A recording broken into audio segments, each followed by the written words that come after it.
Hola, uno de los misterios para los economistas, o una señal, si quiere usted, señora, de nuestro fracaso, es que todavía tienen alguna buena prensa los controles de precios, cuando, como le he dicho una vez, llevan 4.000 años fracasando. Nunca han funcionado.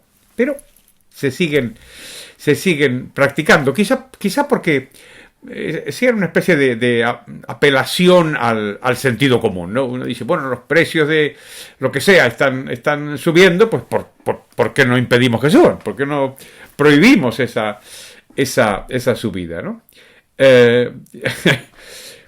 Y la verdad es que no se puede.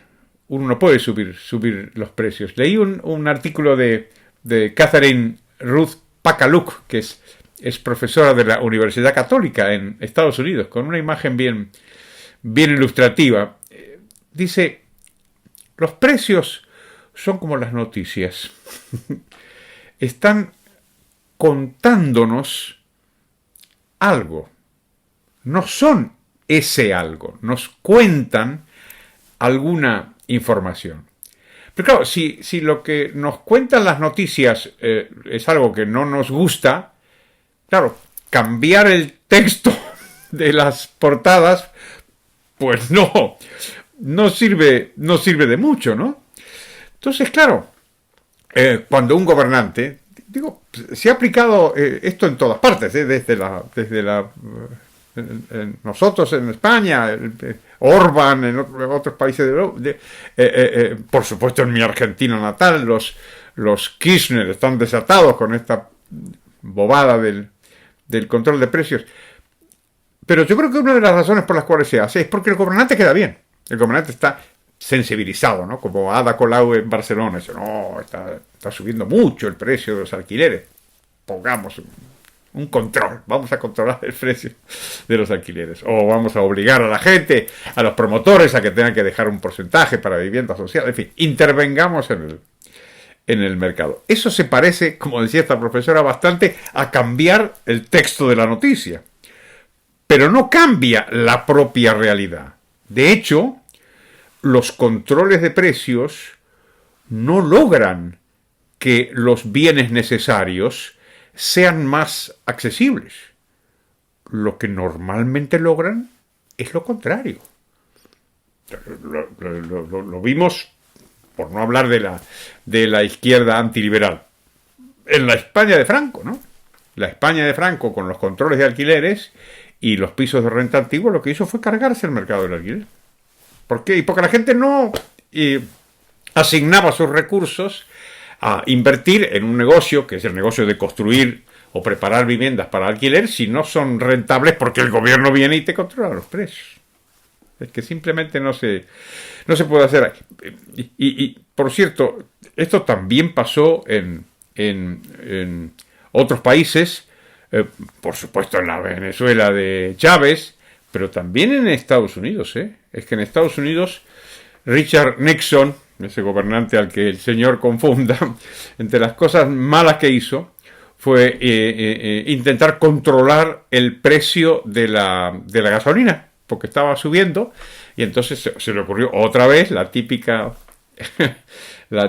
idea, vamos a fijar el precio de la gasolina. ¿Cuál fue el resultado? Pues que empezó a haber menos gasolina, y entonces largas y largas y largas colas de automovilistas en las gasolineras. Y en Estados Unidos, no en Caracas. ¿Y qué estaba haciendo pues Richard Nixon? Pues probar una vez más que no hay tal cosa como el control de precios. Como dice esta profesora, es una ironía esto de hablar de control de los precios, porque en realidad pues no son capaces las autoridades de controlar realmente nada. Si ponen un límite al precio de las cosas, normalmente las cosas desaparecen, empieza la escasez, en fin, típicamente dañan a los que pretenden beneficiar. Dice otra cosa que me ha gustado mucho esta profesora. para ilustrar que los controles de precios son fundamentalmente propaganda, digamos, no tienen otro objetivo que hacer quedar bien al gobernante, pero no resolver el problema de fondo, ¿no? Dice esta profesora que los controles jamás se aplican a bienes como, por ejemplo, las acciones de la bolsa. Nunca ha visto usted que se controlen esos precios, ¿no? Que es donde las personas con algún patrimonio, muchos ricos, pero no solamente los ricos, los que tienen algún patrimonio, pues invierten sus recursos, ¿no? Y dice, no, estas medidas, que son tan dañinas, tan destructivas, se aplican a los bienes que consume el pueblo llano, especialmente la gente más pobre. Es típico que se apliquen, por ejemplo, al caso de la vivienda, al caso de los alimentos, al caso de la energía, para que los políticos puedan sacar pecho, ¿no? Y decir, estamos ocupándonos, ¿cómo se dice ahora? De las personas vulnerables o de los excluidos. Están atacando precisamente a las personas vulnerables. Están precisamente atacándolas. Entonces, en una sociedad de mujeres y hombres libres, o más o menos libres, ¿qué es lo que significa el control de los precios? Y esta profesora concluye con razón. Pues simplemente nada. Simplemente nada. Lo que está obligando esos controles a la gente es a trabajar más, a sufrir más, como en Estados Unidos, que hizo Nixon, obligar a la gente a pasarse pues un par de horas en la gasolinera en lugar de pasarse 5 minutos. Pero no resolvió el problema que pretendía resolver, ¿no? Hay una frase de Ludwig von Mises, el famoso economista austríaco, que sirve para ilustrar esto, ¿no? Dice, no hay secretos acerca de la solución a los problemas financieros de un Estado. Si necesita dinero, pues tiene que obtenerlo pues cobrándole impuestos a los ciudadanos o, bajo algunas condiciones, pidiéndole prestado a la gente que tiene el dinero.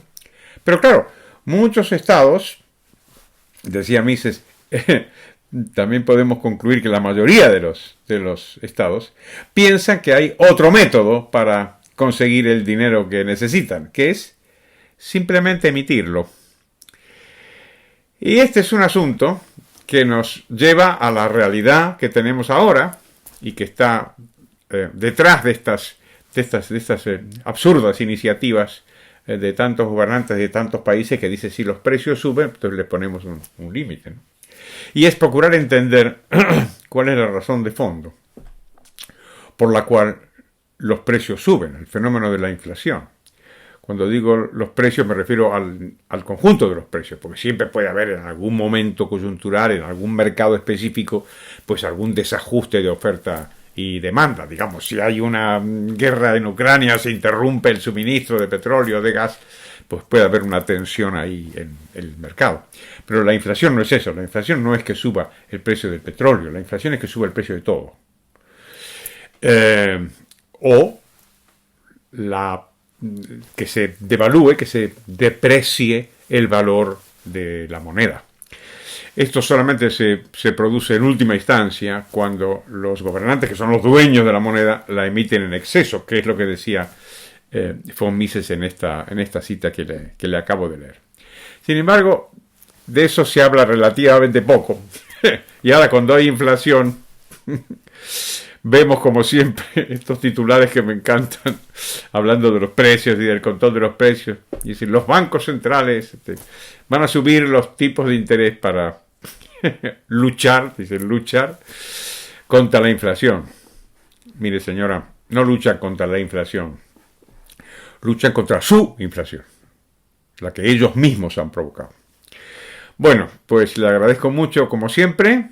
Le pido que se suscriba, que le dé a la campanita de las notificaciones y también al me gusta, si es que le ha gustado. Vamos a seguir hablando de esto porque me da a mí la sensación que todavía tendremos inflación durante algún tiempo más. Y seguiremos con esta idea de que luchan contra la inflación los que la generan. Bueno, muchas gracias y hasta pronto.